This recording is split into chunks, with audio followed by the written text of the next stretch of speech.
शामिल है। यह उत्सव 2 दिन तक चलता है, जिसकी शुरुआत होलिका दहन से होती है, जो बुराई को खत्म करने का प्रतीक है। होली को कुछ जगहों पर धुलंडी के नाम से भी जाना जाता है। होली बुराई पर धर्म की जीत की कहानियों से गूंजती है। ऐसी ही एक किंवदंती भगवान कृष्ण और राधा के बीच के मधुर बंधन के इर्द गिर्द घूमती है, जो विविधता के बीच एकता का प्रतीक है। इस पौराणिक कहानी के अनुसार भगवान श्री कृष्ण ने अपनी शरारती भावना से खेल खेल में राधा रानी के चेहरे पर रंग लगाया, जिससे होली की परंपरा की शुरुआत हुई।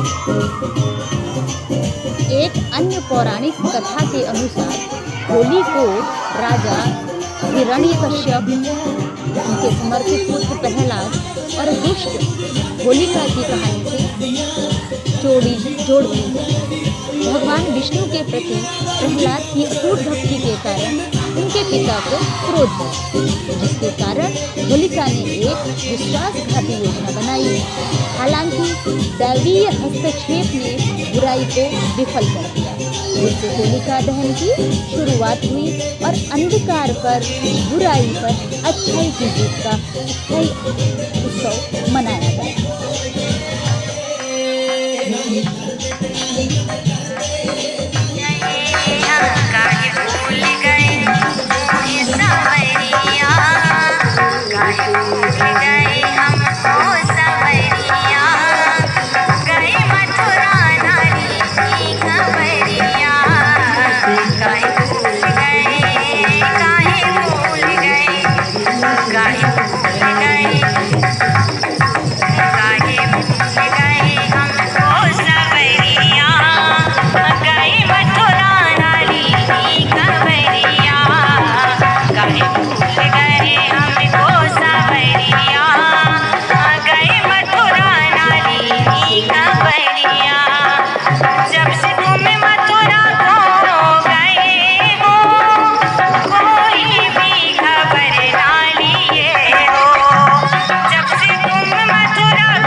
भूल गए, हाँ काहे भूल गए। काहे भूल गए हमको सांवरिया, गए मथुरा ना ली खबरिया। हम ब्रज बनिता कैसे जिएंगे, तेरे बिन हम रह ना सकेंगे। तेरी मन में, तेरी मन में, तेरी मन में बसी है सुरतिया, तेरी मन में बसी है सुरतिया। गए मथुरा ना ली खबरिया, काहे भूल गए, हाँ काहे भूल गए ओ सवरिया।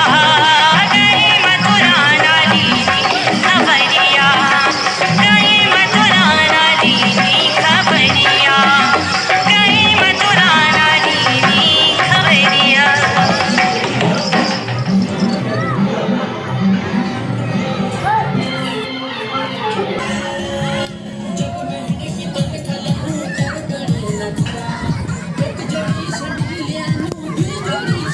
हिरण्यकश्यप की बहन होलिका को ब्रह्मा जी ने वरदान स्वरूप एक वस्त्र प्रदान किया था, जिसे ओढ़ने के बाद आग उसे जला नहीं पाती। इस वरदान का लाभ उठाकर हिरण्यकश्यप भगवान विष्णु के भक्त और अपने पुत्र प्रहलाद को मरवाना चाहता था। इसके लिए होलिका लकड़ियों के ढेर पर प्रहलाद को गोद में लेकर बैठ गई।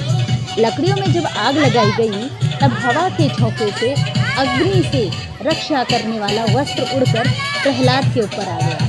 इससे प्रहलाद जीवित बच गया और होलिका जलकर मर गई। लोगों को जब इस घटना की जानकारी मिली तो अगले दिन लोग खूब रंग गुलाल के संग आनंद उत्सव मनाने लगे। इसके बाद से ही होली का रंग गुलाल संग मस्ती की परंपरा शुरू हो गई। तब से लोग होलिका दहन कर दूसरे दिन रंगों वाली होली से उत्सव मनाने का यह त्यौहार शुरू हो गया।